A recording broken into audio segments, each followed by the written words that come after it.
My first guest tonight shares a political party with Cuomo, but he thinks that the governor's fiscal agenda flies in the face of the Democratic Party's values. Queens Assemblyman Rory Lancman has been quite public about his opposition to Cuomo's plan to let the so-called millionaires tax expire at the end of this year. Lancman and several of his Assembly colleagues reportedly had a rather heated exchange on this topic with the governor during a breakfast meeting at the Executive Mansion yesterday. The Assemblyman is joining me tonight from New York City. Assemblyman, thanks for being here. Thank you for having me. It's my pleasure. Okay, so let's talk about this breakfast. First of all, the governor has been having lawmakers over to the mansion. He is there a lot more than other governors have been in the recent history, although he's not living there permanently. And the point here is to try to basically sell you guys on his fiscally conservative plan. And this particular meeting didn't necessarily go terribly well. What happened?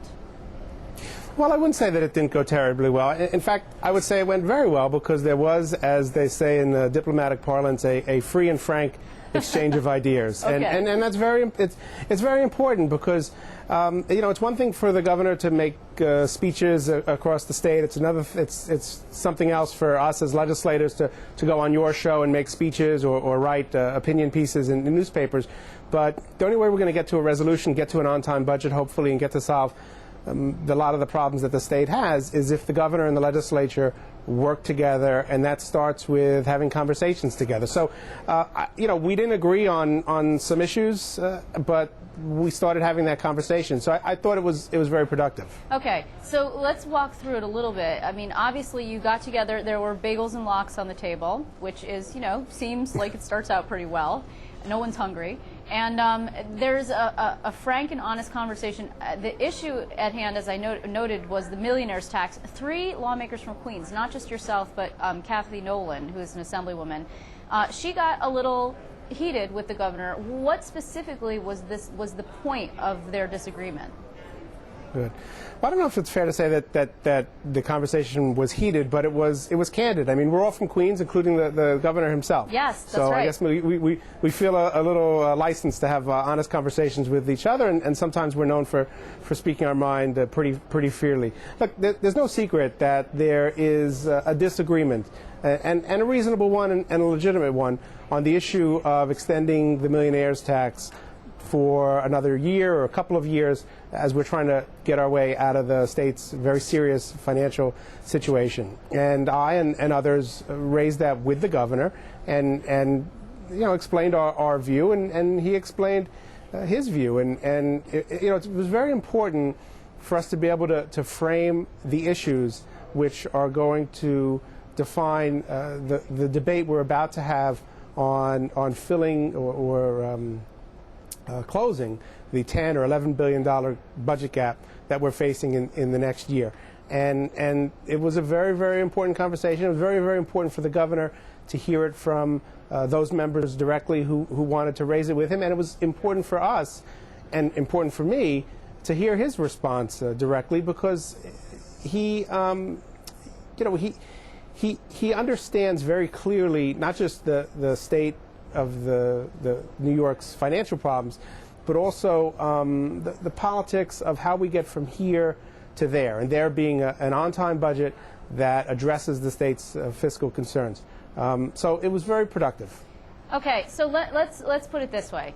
I know that the Assembly Democrats have not had what we call a conference, which is a closed-door meeting in which it's just members only, and you guys plot your agenda and your strategy.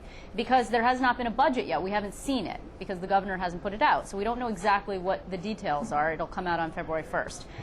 How far are the Assembly Democrats, or let's just say you and other people who share your idea that the millionaires tax should continue, willing to hold out? Because what if there's a late budget? The governor has suggested, or people close to him have suggested, that they would prefer to shut the government down instead of letting the budget be late, in the evidence of a late budget. The problem is the legislature will inevitably be blamed for that.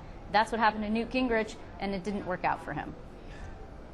Well, I don't know if the legislature will be blamed for that. I think the governor recognizes that the people of the state are looking to him for leadership, and he is looking to provide that leadership. And to his credit, he has assumed the responsibility for getting the state's fiscal house in order, but also for making government work again. And that's very important, particularly to us as Democrats, because we believe in government. We believe that in the good that government can do. And so it's important that the public believe that the government is functioning well and the government is an entity, an institution that can be trusted. But until the governor releases his budget on February 1st, we won't really know what the consequences will be of deciding not to continue the millionaire's tax, of doing away with the $1 billion that's going to mean in this fiscal year and the $4 to $5 billion it will mean in the next fiscal year. And once the budget is out and those choices are clear and framed, then I think people will know how willing and how far they are or how far they're willing to go,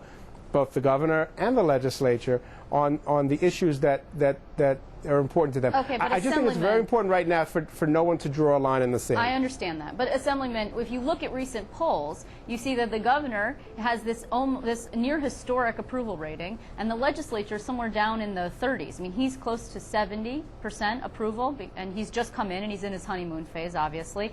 And the legislature is somewhere down in the 20-30% approval rating.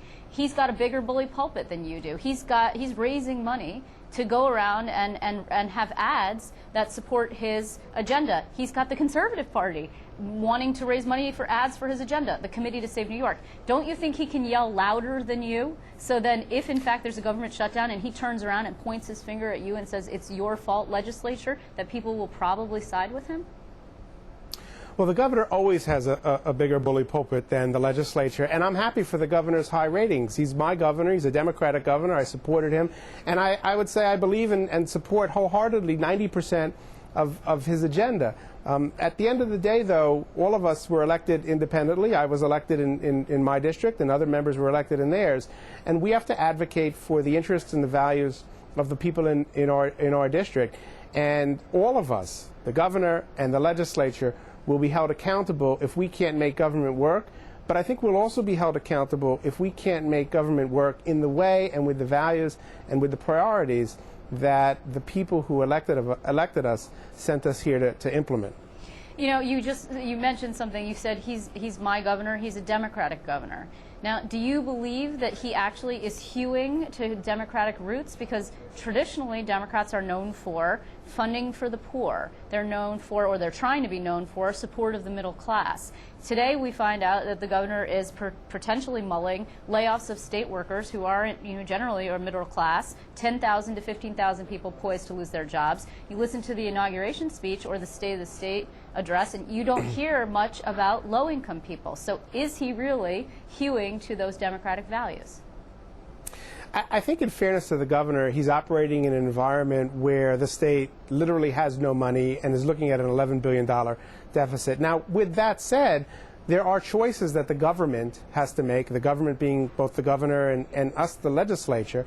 And some of those choices are what you might call conservative, and some of them are what you might call democratic. And people like myself would argue that progressive taxation, that is including making sure that the surcharge on the personal income tax continues for a few more years so that everybody shares in the sacrifices that we make, making sure that rent control is just as much a priority, renewing rent control is just as much a priority as a property tax cap, making sure that the MTA and the environmental protection funds are not rated. Those are choices that we have to make, and in the course of the next few months, and I really hope it is only a few months and this doesn't drag on beyond the date that the budget is due on April 1st, those of us with a more maybe a democratic or progressive point of view or advocacy point are going to be making our case. And as you know, there will be a cacophony of noise and interest and advocacy points going on in the budget process. And we've got to make the strongest case we can for, in those areas where we have choices to make, that we make choices that are consistent with what we believe as Democrats. I got to ask you straight out, Assemblyman, are you personally willing to risk a government shutdown in a showdown on the budget with the governor? I don't think it will come to that, but I don't want to evade your question.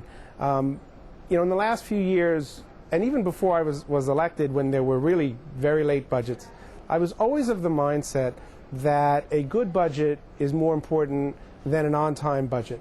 With that said, it is very important to me, both as an elected official and yes, as a Democrat, for us to have an on-time budget so that the public can have confidence in their government, have faith that the elected officials are functioning well, and that the government is an entity that should be respected and entrusted to help solve some of the social problems that we have. And that is fundamentally a democratic worldview. Okay, so was that a yes, you're willing to risk a shutdown, or a no, you're not willing to risk a shutdown, just to be clear? My worldview, my opinion, is that a good budget that reflects the priorities and needs of the people that I represent is more important than an on-time budget. So that sounds like willing to risk to me. Okay, Assemblyman, we're going to be checking back in with you. I want to really thank you for joining us, Rory Lancman. It's good to see you. Thank you for having me.